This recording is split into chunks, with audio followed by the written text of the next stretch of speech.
কাবা ঘর তাওয়াফ করতে এসেছিলেন, কিন্তু এমন একটি ঘটনা সেই সময় ঘটে গেছে যে ঘটনার কারণ জানার পর রীতিমতো ভয় পেয়ে যাবেন আপনিও, এমনকি নাউজুবিল্লাহ বলতেও বাধ্য হবেন। আজকের এই ভিডিওটি সর্বোচ্চ শেয়ার করে দিবেন যাতে এমন ঘটনা ভবিষ্যতে না ঘটে। আর এমন আশ্চর্যজনক ঘটনা পেতে আমাদের চ্যানেলটিকে সাবস্ক্রাইব করে রাখুন। এবার জেনে নিন বিস্তারিত। এই বোনটি পবিত্র কাবা শরীফ তাওয়াফ করতে গিয়েছিলেন।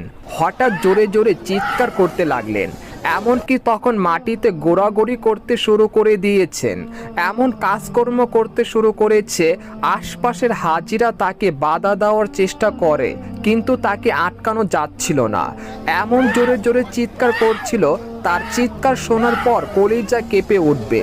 সবচেয়ে আশ্চর্যজনক বিষয় হলো এই ভদ্র মহিলা অন্ধ নয়, তারপরও তিনি কাবা শরীফ দেখতে পাচ্ছেন।